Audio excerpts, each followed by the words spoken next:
This is the Code Bet Player Props. So today we do have an AFL set of semi-finals on this weekend. I'll be covering Carlton Melbourne later in the week. Suck, Ben. But I just wanted to, again. I really, it's going to suck. I've got tickets and I'm already angry. Not much has changed. As I said last week, the next week is going to be very enjoyable for me. Yeah, sitting around Carlton fans on Friday night was the highlight of my season. They were 30 points up. We're going to screw this up. Oh, my God. We've cooked it. We're going to lose. Hey, we won. It's half time. You are 5 goals in front. The Swans have kicked 2. No, we've cooked it. We've cooked it. I'm like, how? Well, we missed that many. Anyway. Yeah. See, I'm angry. But I just wanted to quickly look at the Port GWS game and Toby. Because I think you mentioned this morning, we're sitting in the office, we're chatting away, we're watching some NFL. And you were talking about how I think you're already on Riccardi, hashtag spoiler alert maybe. Yeah, he's been awesome. But I just wanted to dig into Toby because he was good at times on Saturday, but didn't do much, really, it felt like.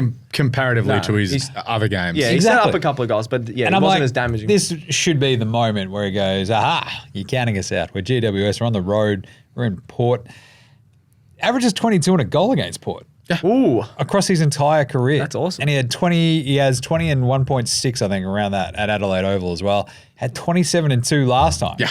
That is awesome. He was awesome. Wow. So let's go, Toby. We might just go the 20 and 3, which I think is what we had last week. That's right. No, I had 15 and 1. Yeah, I had 15 and 3. I had 20 and 2. Oh. So 20 and 3 gets you to $5.17. That is a very nice player prop.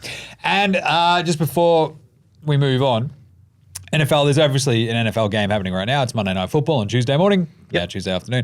All your player prop markets, obviously, while there's a game going on for the NFL, usually sort of fall by the wayside. But because we've had most of the slate already happen, MVP, Josh Allen's like jumped into favoritism, weirdly enough, ahead of Mahomes. Really?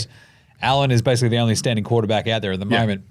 But when they do open back up wider, I'd look very hard at Dak Prescott. He didn't do much in that crazy 40-0 win over the Giants. Yeah, that was weird. Their defense is just incredible. But this might be the exact sort of moment where Dak can go, I can work my way into the season and just get better and better and better without that much pressure on me. And maybe I don't throw 15 interceptions or whatever I'm going to do this year. And then that offense really kicks into gear after about week 4. So I'll look at Dak and I'll look at Joe Burrow because I think Joe Burrow, you'll see his numbers they got smoked on the weekend by Cleveland. I'd bet him after next week as well because I got a feeling they'll probably lose again. They started slowly last year. They could still end up like top of the AFC North. And Joey B, look, he didn't have a preseason. He had a calf injury. Yeah, so his first 4 weeks will be basically his preseason. So jump on him after around that sort of 2 or 3 a week mark. But I don't mind Dak Prescott. He'll probably sit around he was 21, I think, going into this week. He should be about 18 after week 1 because he just didn't do anything wrong, which is good. That's so, a good start. And it was like, I think I mentioned him like a couple of weeks ago, maybe even on NFL Australia. Yeah, I think you mentioned on it. Sort of talking about Dak.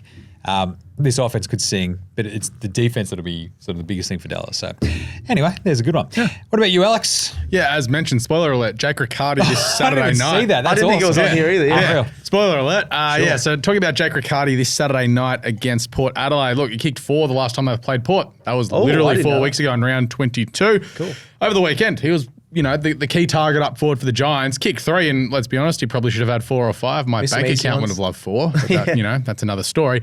Anyway, Port on Saturday night, they got blitzed. Absolutely blitzed by Brisbane. But then also, Trent McKenzie got injured, and so did Dylan Williams. McKenzie was on crutches and in a moon boot after the game, and Williams has a hamstring injury. And you're like, but Alex, their captain, he can come back in. Wrong. He tore his calf last week. So Tom Jonas is possibly out for the season, so he's not playing this weekend. So it's like Butters and Rosie at every position. Alir is going to try and somehow morph off into Alir and play on. They might need Alir. Yeah, exactly.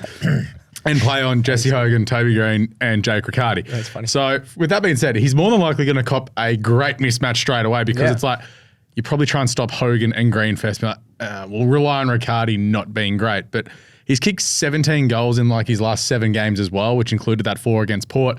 Stepped up over the weekend, said he's ready for the big time. 4 goals is $8. Ooh. I'm pretty keen on the Giants already, and that $8 about Riccardi to kick 4. I'm gonna be having a little something on it right now. Don't have to worry about the result, just him to kick exactly. big. Yeah. I like Just that. do what he did last time. Nice player prop. Stats guy. As I mentioned, the cricket is on tonight. I talked about this yesterday. South Africa taking on Australia. It isn't, the most exciting series going around. Didn't even know it was on. Yeah, that's because we've just been absolutely smashing them in every match. Isn't it because like half their team's playing 2020 instead? They've still got a decent team, but they're not very good. They just haven't been very good the last couple of years, just in general, even if they had a full team. You hate to see it. Yeah, my player from hate to see yesterday. it. Is this at Newlands or one of the cool grounds? I'm actually not sure. If Wanderers? Yeah, Wanderers. It might be, yeah. I'm going to look this up. I'm not sure. Marnus yesterday, I mentioned 50 plus, $2.40. I'm really keen on that still. But today as well, I'm going to go Adam Zampa, 3+ wickets. He's a gun in the short formats. He's got 39 wickets in his last 17 matches, ODI matches that is, for Australia. And he's got 2 wickets in 8 of his last 11 matches in all competitions in those short formats. It's been absolutely awesome. He's tore the Proteas to shreds last game with 4 for 48. So he's absolutely loving it up there. Being good at frustrating the batsmen. They don't have too many attacking players in this short format, which is what you need. Then they try and be attacking and they just hit it up in the air and Zampa gets a few wickets. So don't mind him. He's over under is 1.5 wickets, so $1.83. Still don't know why that's so low at $1.83 for John over under. And then 3+ wickets is $3.75. I think he's the favourite in like the whole match for 3 wickets, but I think he's an absolute lock. The form he's in. Is he wearing 420 Australia though? No, he's not. So he only wore that in the what was it called? The That is American T20 MLC. thing. Yeah. Absolute cowardice at its height. He wore it when he was playing in give America. me yeah. the 3-lettered number on the back of my Australian shirt. 3-lettered number. I saw it. 3-digit number. Yeah. It's also My at brain's mush. Senwes Super Park.